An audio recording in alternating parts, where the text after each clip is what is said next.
Hi YouTube, this is Tinka. I am doing a quick video. I know said I was going to get back to you after I had the surgery, and I know it's been quite some time. I was hoping that by the time I did this video, I would have retrieved or found my actual webcam camera, but I cannot find it, and so it's a very cold, dreary day here in Philadelphia, and I think I want to switch my glasses. Hold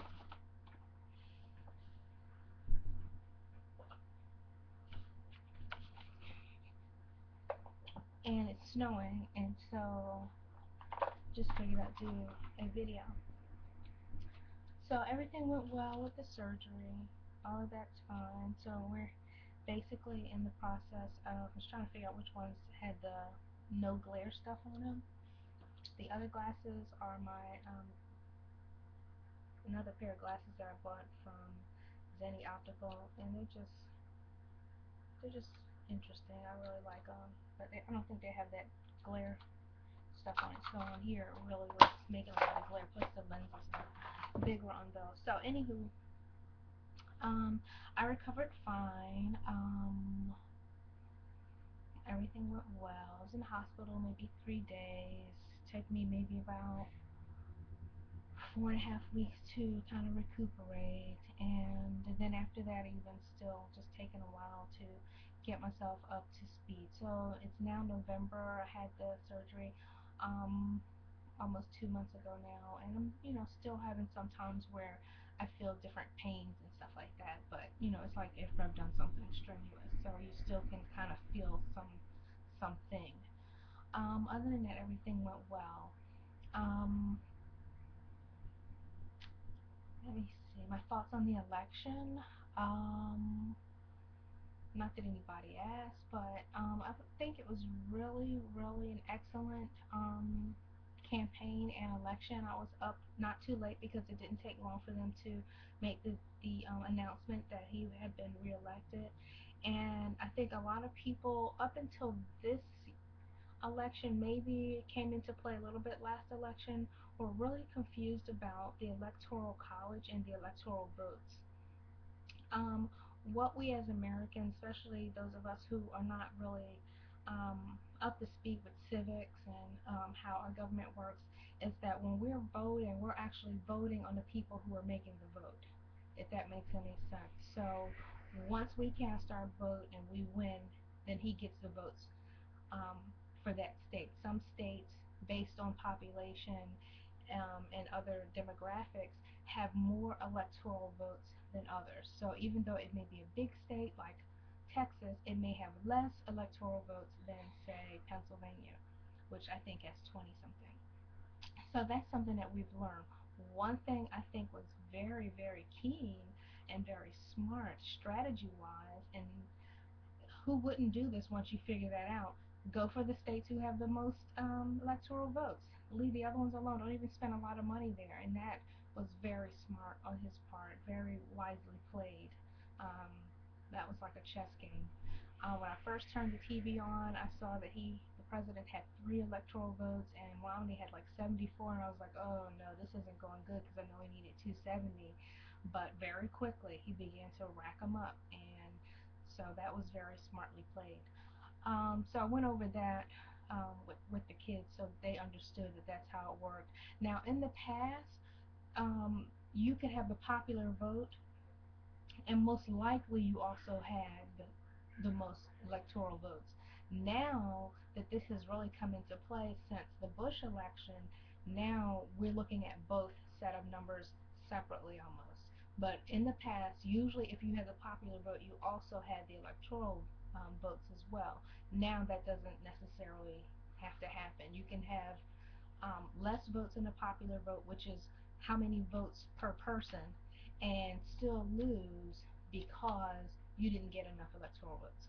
So that's very interesting, the way our system is going right now. I do believe after this, people will be crying foul and will be saying that, oh, enough of this electoral stuff. We need to start um, using some other kind of system.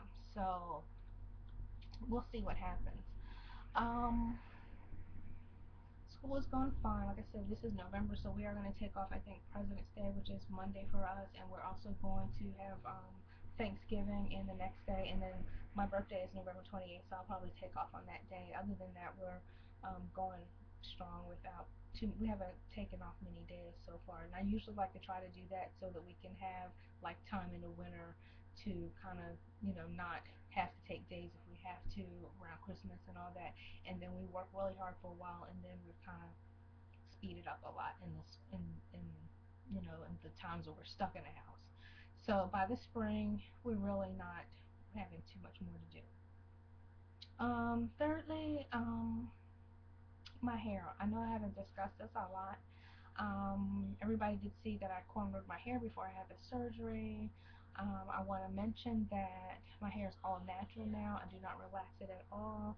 However, I'm the sort of relaxed person who likes to wear my hair um, most of the time either I guess it pulled back or straight sometimes I might do like a little bit of interest in the front with a twist or something like that, but for the most part it's pulled back, and it's for the most part stretched. I wouldn't say straight because I don't flat iron it or anything, but I would say stretched. I have not um, done too many other styles except for like if I go out I might do two twists or something like that. Most days I part my hair down the middle and do two strand twist braids or whatever to the back, and then put like a pin or something in the back. It looks really cute. At the moment, I'm trying to figure out what I want to do. It's a Wednesday, and I need my hair to be done by Friday. I need to know whether I should just get started with braiding it now because our weather is bad, or should I just chance it and figure I can do something with it on the actual day. I'm gonna show you it. It's not like all that great, but I don't know if you can see how it looks. Oh, forgive me for trying to look and show y'all. Okay, so this is usually how it is. I mean, it's not by any means straight. It's not by any means like in its complete natural. My hair shrinks up a little bit when it's wet, but so I'm trying to decide what I'm gonna do. It's a little crinkly toward the ends because I had it in just two big plaits, um, and then I had to go out yesterday. Today I would have already been out, but I just the snow is snowing and all that stuff, so I'm not going out. At any rate, that's pretty much all that's going on with me. I hope that when I come back and do my next video that I have my webcam working because this is no bueno. Yeah. So this is Tinka. Also want to say thank you to all my new subscribers. I have about 200, 207 subscribers. Just want to say thank you to all the people who subscribe, and I'm going to start trying to work on my hair. Let me show you real quick that what I'm gonna use when I do my hair later on. Um, I'm gonna be putting this on my hair. This is QP Elasta Recovery Anti Breakage Oil Moisturizer. I like this. It's pretty okay. Um, it's really runny for a hair moisturizer. I know a lot of people use stuff like Herbal Essences, Long Term Relationship. Um, I use that too if I don't, you know, if I don't have any, I don't run out to get more of it. But I got that QP Elasta for $1.99 on Sally's website. At one point it was on sale, so I bought a couple because when I do my daughter's hair, Camille, um, I use probably like a third of the bottle on her hair with detangling it and styling her hair because she has waist length natural hair. So it takes a lot of product. I have a lot of product when I have. Anytime I use like deep conditioner, I gotta get it like in the big bucket and stuff like that. Not so much for myself, but it's other people in the house with a lot of hair. Um, my hair is mediocre, and I don't have the most hair. I don't have the least hair in the house, but it's dense. Right now, it's starting to poof up, but when it's fully proofed, I can barely even like pull it back like this. So yeah, so that's where we are. So thank you everybody for watching my videos and wishing me well before my surgery. I'm sorry this video is so blurry, so harried. I want to do some more videos. Up for any suggestions. Anybody have any questions regarding our homeschooling experience? I can only speak from someone from Pennsylvania. I can only speak from someone who is transitioning from using cyber school. I can speak from the position of someone who is homeschooling in an urban area. Um, I think there's another homeschooler that I met up with. Um, she is Caucasian. She has the same amount of kids as me, not all homeschooled, and she's very nice. She's close to me. However, her experience is not the same as mine. Is that she travels. She is the wife of a minister, so they're just here for a short while. They've been in other places, so this is what she does every place that she goes. She just homeschools. I don't even know if she registers them or whatever. So our experiences are different.